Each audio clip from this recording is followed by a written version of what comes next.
Belial is back in this follow-up to the cult classic film Basket Case with Frank Henenlotter's Basket Case 2. This time, Belial is not the only freak in town. There's a flash, there's gonna be a big burst of light, but don't let it upset you. Just relax, sit back and say, gee.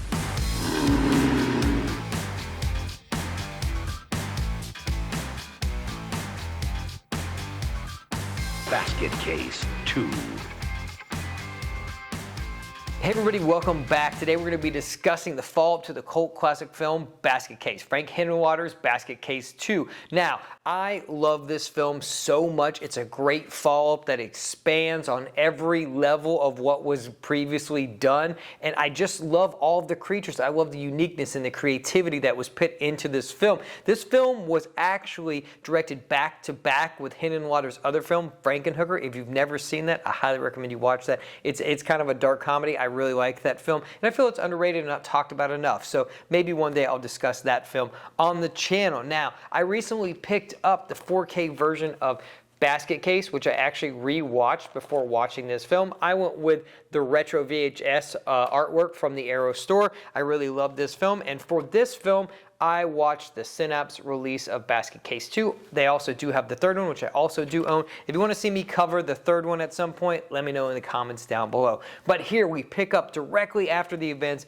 of the original film with Belial and Duane on the run, reeling from their wounds from falling out like a 5-star building, you know, and they are fugitives. They've killed 5 people in that previous film, and now there was a reporter hot on their heels trying to track them down, get the reward, and build a front page news article. While also we've got Aunt Ruth and Susan trying to save them from this life of depravity and people taking advantage of their uniqueness and the freakness of them all. So we have these dual storylines going on, and I think they work well with kind of this pull and push of the two of them, where one is trying to exploit the freaks while the other is trying to save them. Now, I really like this film because all of the freaks in this movie are so well done, so creative. The effects work in here is top notch. All the acting is ratcheted up to 11. The cheesiness is also at 10. And, you know, that's my favorite thing, man. If I can get some great creature work and some acting at an 11, then I am fully on board. So what I really like about this film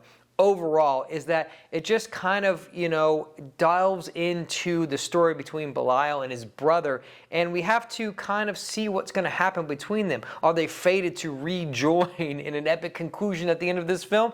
I don't know. Well, you know, wait to find out. But you also get to see that there are other unique creatures in the world and that Belial and his brother are not alone, but Duane really just wants to get away at this point. That's basically what the film is about throughout its runtime, is that his brother is trying to kind of separate as much as possible, whereas Belial is trying to find himself, and he does find himself a mate in this movie, which there is a scene at the end which is incredible, and it's so funny and so goofy and so wild that, you know, it just kind of epitomizes what I love about Frank Henenlotter and what he does in his films. They're just so wacky and so creative and so unique, and they don't restrain in some aspects, which is what I love. Anytime you think you know what's going to happen, he does a 180 and a different twist, and you're like, oh, I didn't see that coming. So there's a lot of twists at the end of this movie that you may not expect, but they're all worth it in the end. We're following these reporters. She's trying to track down the woman who stole Belial and Duane from, well, I wouldn't say steal, but helped them and abated them in escaping the hospital. She, you know, helps them kind of come back from their wounds. She introduces Belial to all of the other freaks that she's housing, which I do love that they took the time to really introduce them, and kind of each has their own unique name and their quirks, you know, where you've got like Mr. Moon or Moonface, and you've got another girl who's like really into poetry but against violence, and then there's the dude who's a really good opera singer. So there's so many, and Trevor, there's Trevor. So I could not remember all their names. There's so many of the freaks in there. I think Toothy is pretty great with his big smile. So there's just so many great and unique designs in here that I guess feed into this narrative that Belial is not alone, and he's finally found a place that he can call home. But will that last? So again, we're following the two like divergent paths, and our reporter is desperately trying to get a hold of this. You know, in the very beginning, she goes to where she thinks one of these creatures may be to try and get some answers, and it turns out that he is just kind of exploiting these creatures, and they're also mostly fake and paper mache, as Aunt Ruth will soon find out when she comes to basically find out what's going on, but also to dispatch Belial on his greedy ass. There's a great scene in there where he is going to make $100, and I love it. It just, again, epitomizes what I love about this movie. It's so goofy, so over the top, but that's what makes it so great and so lovable of a film to watch. So after that, we cut back to Belial and Ruth and all of them at the house. They're just kind of going about their day. They go out to get groceries, and Belial is finally finding himself at home. But again, Duane just feels so detached from everything that is happening. I think that is a cool aspect of this movie where, yes, it's goofy and all of that, but you do find that because they were attached and they were brothers, and Belial can kind of see into his mind, he's fighting just as much as Belial is, where Belial really is the dominant forces.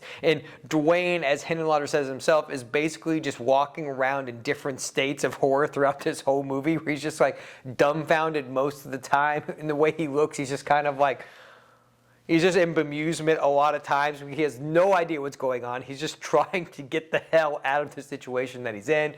And again, that's what I like about this. You know, Kevin does such a great job in this role of just sometimes being the dumbest guy in the room, but still you just want to love him and you want to root for him because he's just such a great actor at that specific thing. I'm not saying he's an Academy Award winner or anything, but he does a great job there. So we're following along. We're doing all these things. The reporter is trying to get in. She comes to the house at one point to meet with Aunt Ruth, and, you know, she's just denying her at every point. She's like, I don't like you. You're disgusting. Everything you do is the opposite of what I would do, and I don't have anybody here. Belial's not here. Duane's not here. And then what do you know? Duane and Belial walk in the fucking door. Just anything that you could happen, it's going to happen in this movie, and you're just like, and he's like, hey, did she notice me? And they're like, yeah, they noticed you. How could they not notice you? You're very unique, you know, Duane. And so that leads them to decide at that point, are they going to let these people come into their house and destroy the commune that they've built? Or are they going to stay and fight? Duane has just come off of a conversation with Belial saying that he wants to escape and that he wants to kind of go out in the real world and start anew. And Belial, in this great scene, just, it's very creepy and unsettling. It just pans in and he's just laughing at him, being like, dude, you are nothing without me. You are a nobody. You're so, like, you can't even, you're so awkward. You can't even, like, last out in the real world without me. I'm the one who got you through all that stuff in the first film. And it's a great scene. It's a very well done, like, animatronic section. It's so great. And the look in his eye and, like, the despise that he has for Duane, even though they're brothers, he's like, you're a piece of shit and you're a weak creature and I don't need you anymore. You need me more than I need you. And so again, they have decided, there's a great speech by Aunt Ruth in this section where she is just basically like, hey, are we going to let these people come in and destroy what we have made, the home that we have created? And it's a great scene. It's a few minutes long of her just having this rousing speech, and it's cutting in close to her face. She does a fantastic job in this film, and I love all of it. All of the freaks, all the different designs are just so well done again in this, and you get to see them. Some of them don't want to fight. Some of them fight. And so I just really love this aspect of the film where we have a turning point where they're going to fight against the reporters that are coming in and trying to exploit them. Then we get a great scene with our detective who is partnered up with our reporter, and he's going to sneak inside and get some pictures. And once Susan and Ruth have left, they feel that the coast is clear. Belial is up in the attic along with all of the other freaks, which this reporter is unaware of. This detective guy, he's unaware of this the whole time. They're basically just setting a trap for him. And he goes up into the attic, and there's a great scene here where he's like, hey, there's going to be a big flash of light, but don't be afraid. I just need to use it so I can see you. And he snaps a picture, and you get to see all the freaks in all their glory. And that's such such a great scene and so creative, where the flash just keeps going off, and you just get to see quick cuts of Belial. I'm sure this was also done just because of, from a production standpoint, this would make the cuts very clear and they could just do very certain things with this creature. But I really like it aesthetically because it makes sense. He brought multiple cameras and they're flashing and you get to see the quick cuts of him being attacked by Belial, and I really like that. And then we've got our other reporter out in the car. She's watching this. This is what kind of signals are that something is not quite right up there. He dies, it's a great attack scene. He's dead. She then goes to another detective and is like, hey, they're doing this. I need your help. We need to go out there. He calls them and lets them know that they're coming. Again, this is where our fight scene is going to take place, and this is where the speech happens, and I just love every minute of it. They're coming, so they meet him at a bar. He meets Duane at a bar, and they're kind of going to talk this out, so this doesn't have to come to big blows and invasion and all of this stuff. And Duane sits with him, and he's like, I just don't know. I want to get away from Belial. And then he stands up to all the freaks and is like, hey, which of you feels that we are normal? And none of them raise their hand, which is a great thing because they feel that in their minds, they're the normal ones and that the regular normal people are the freaks. Then they have a great attack scene there where they're, killing him. Him and Belial have a fight in the kind of little pantry area. He throws him through a door. There's just so many great scenes and choreography scenes with the creatures, especially Belial. He, again,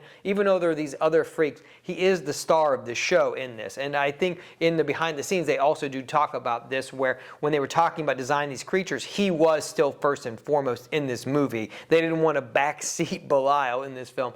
But again, this is a great scene. There's so many great scenes and so many great cinematic moments with Belial fighting them, or these other freaks fighting people in this film. When he's fighting this detective, he's fighting him off. All the stuff is moving around. He goes for his gun. He shoots holes in the thing, and you see the light pouring out from there. It's just so great, man. So many creative things in this film. And then he throws him straight through the door, which is a great, impactful moment. Only one final person that they need to deal with to end all of this, and that is our other reporter. They've dispatched our first detective. They've dispatched our second guy who came to help, and now we've got our third and final kill, which is going to be the woman who started it all. They go to her apartment in a great scene where Duane's like, hey, I'm just here. You wanted to meet me. You wanted to meet my brother Belial. You wanted to see us, and now we're here. And you can tell that she is freaked the fuck out. She's like, oh no, now all these people are here. She goes in the other room, gets a knife, and comes out. All the freaks are there. Belial is missing, however,